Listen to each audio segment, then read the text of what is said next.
Halo, berjumpa lagi di channel Info dan Tips. Pada kali ini kita akan bahas penyakit liver, apa penyebabnya, gejala-gejalanya, lalu pengobatannya serta pantangan makannya. Semoga bermanfaat buat semua. Sakit hati atau penyakit hati bisa disebabkan oleh berbagai faktor, termasuk konsumsi alkohol berlebihan. Alkohol dapat menyebabkan kerusakan hati, terutama jika dikonsumsi dalam jumlah yang berlebihan atau dalam jangka waktu yang lama. Penggunaan alkohol yang berlebihan dapat menyebabkan peradangan, hati berlemak, sirosis, atau bahkan kanker hati. Infeksi virus, seperti virus hepatitis B, hepatitis C, atau hepatitis A, dapat menyebabkan peradangan dan kerusakan hati yang parah. Penyakit autoimun, seperti hepatitis autoimun atau penyakit hati autoimun lainnya, dapat menyebabkan sistem kekebalan tubuh menyerang jaringan hati sendiri. Obesitas atau kelebihan berat badan dapat menyebabkan hati berlemak non-alkoholik, yang dapat berkembang menjadi peradangan hati, sirosis, atau kanker hati. Kerusakan obat, penggunaan obat-obatan tertentu, termasuk obat resep, over-the-counter, atau obat-obatan ilegal, dapat menyebabkan kerusakan hati. Faktor genetik juga dapat memainkan peran dalam risiko seseorang untuk mengembangkan penyakit hati tertentu, seperti hemokromatosis atau penyakit hati yang disebabkan oleh defisiensi alpha-1 antitripsin. Kerusakan akibat toksin, paparan terhadap toksin tertentu, seperti toksin dari jamur tertentu atau bahan kimia beracun, juga dapat menyebabkan kerusakan hati. Penting untuk diingat bahwa hati adalah organ yang sangat penting untuk fungsi tubuh yang sehat, termasuk proses pencernaan, detoksifikasi, dan produksi protein. Tanda dan gejala penyakit hati bisa bervariasi tergantung pada jenis penyakit hati, tingkat keparahan, dan faktor-faktor lainnya. Namun, beberapa tanda dan gejala umum penyakit hati termasuk kuning pada kulit dan mata, jaundice. Salah satu tanda paling umum dari masalah hati adalah kulit dan mata yang berwarna kuning karena penumpukan bilirubin, zat yang biasanya dikeluarkan oleh hati. Kelelahan berlebihan, kelelahan yang tidak dapat dijelaskan dan terus-menerus bisa menjadi tanda penyakit hati, karena hati yang rusak mungkin tidak dapat melakukan fungsinya dengan baik. Perut buncit atau pembengkakan atau penumpukan cairan di perut, ascites, bisa terjadi sebagai akibat dari tekanan darah portal yang tinggi, yang sering terjadi pada penyakit hati. Nyeri atau sensasi tidak nyaman di daerah hati, beberapa orang dengan penyakit hati mungkin mengalami nyeri atau sensasi tidak nyaman di daerah hati, yang terletak di sebelah kanan atas perut di bawah tulang rusuk. Perubahan warna urin atau feses, perubahan warna urin gelap atau berwarna teh, atau feses berwarna pucat dapat terjadi sebagai akibat dari masalah hati. Perubahan pola pencernaan, perubahan dalam pola pencernaan, seperti sembelit atau diare, juga dapat terjadi pada beberapa orang dengan penyakit hati. Pembengkakan kaki dan kaki, pembengkakan pada kaki dan kaki, disebut edema, dapat terjadi karena penumpukan cairan akibat gangguan hati.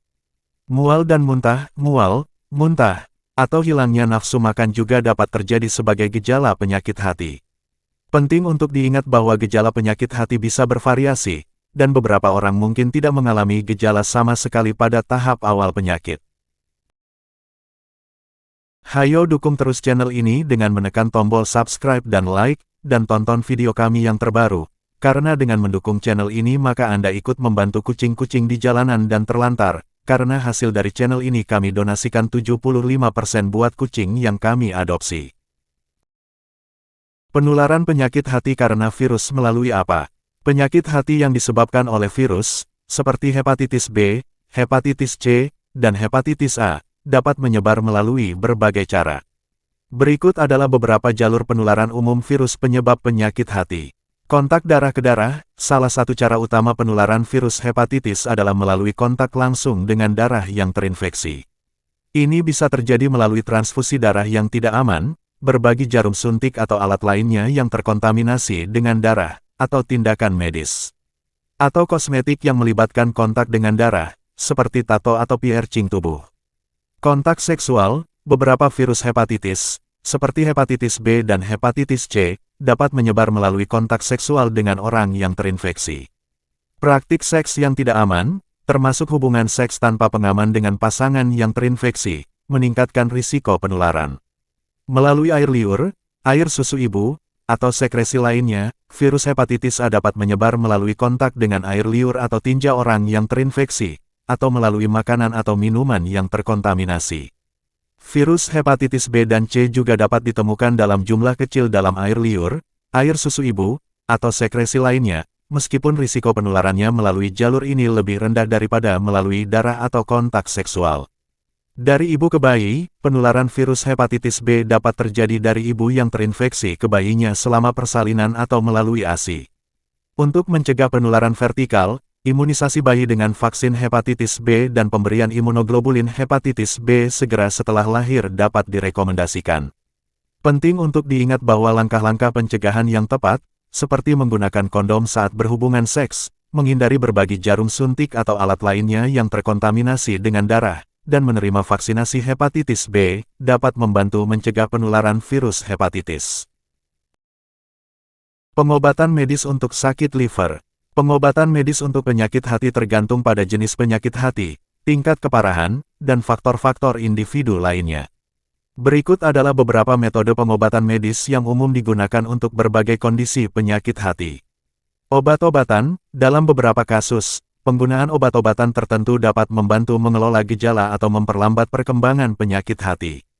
Contohnya termasuk obat antivirus untuk pengobatan hepatitis virus, obat antiinflamasi atau steroid untuk mengurangi peradangan pada penyakit hati autoimun, atau obat-obatan untuk mengurangi tekanan darah portal pada sirosis hati.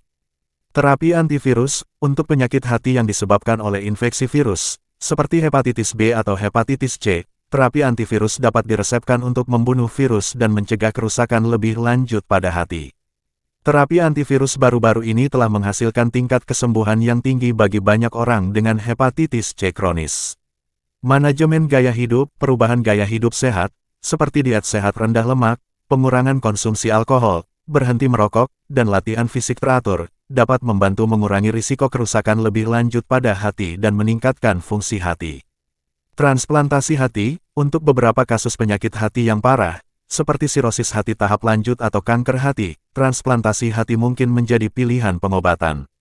Transplantasi hati melibatkan penggantian hati yang rusak dengan hati sehat dari donor yang sesuai.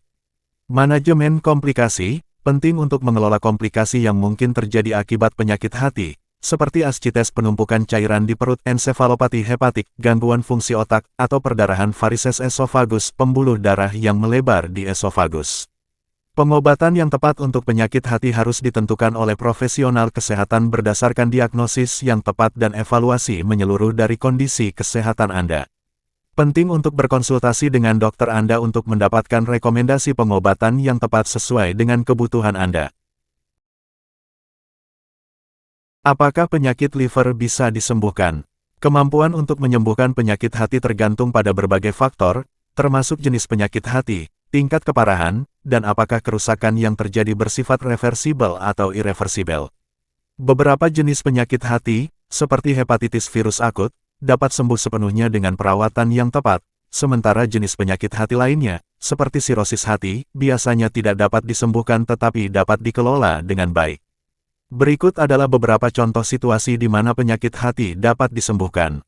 Hepatitis virus akut, hepatitis A, B, dan C dapat menyebabkan hepatitis akut, yang dalam banyak kasus dapat sembuh sepenuhnya dengan perawatan yang tepat. Hepatitis A sering sembuh tanpa perawatan khusus, sementara hepatitis B dan C dapat memerlukan terapi antivirus yang intensif untuk membunuh virus dan mencegah kerusakan lebih lanjut pada hati. Penyakit hati lemak non-alkoholik NAFLD. NAFLD adalah kondisi di mana lemak menumpuk di hati tanpa adanya konsumsi alkohol yang berlebihan. Pada tahap awal, NAFLD dapat diubah dengan perubahan gaya hidup seperti diet sehat, olahraga, dan pengurangan berat badan.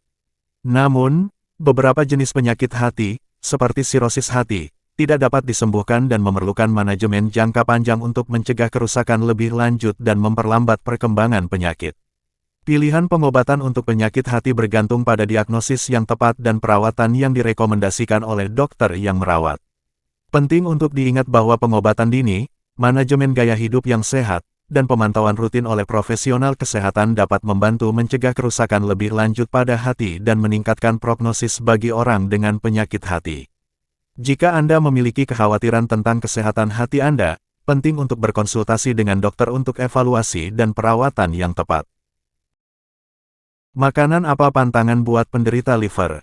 Bagi penderita penyakit hati, terutama pada kasus-kasus tertentu seperti sirosis hati atau hepatitis, penting untuk membatasi atau menghindari beberapa jenis makanan atau minuman tertentu yang dapat memperburuk kondisi hati. Berikut adalah beberapa pantangan makanan umum bagi penderita penyakit hati. Alkohol. Alkohol adalah penyebab utama kerusakan hati, dan penderita penyakit hati harus sepenuhnya menghindari konsumsi alkohol. Makanan tinggi lemak dan gorengan. Makanan tinggi lemak dan gorengan dapat meningkatkan risiko kerusakan hati lebih lanjut. Hindari makanan seperti makanan cepat saji, makanan berlemak tinggi, daging berlemak, dan produk susu tinggi lemak.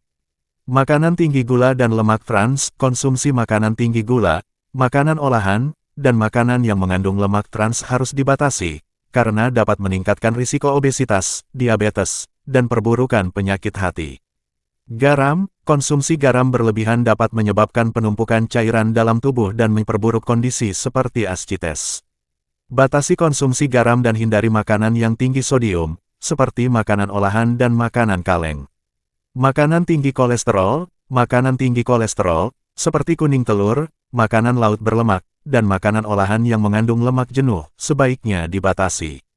Minuman berkafein. Minuman berkafein seperti kopi dan minuman energi sebaiknya diminimalkan, karena konsumsi berlebihan dapat meningkatkan risiko dehidrasi dan memperburuk kondisi hati. Makanan tinggi protein. Penderita sirosis hati mungkin perlu membatasi konsumsi protein tinggi, terutama protein hewani, karena hati yang rusak mungkin kesulitan dalam memproses protein.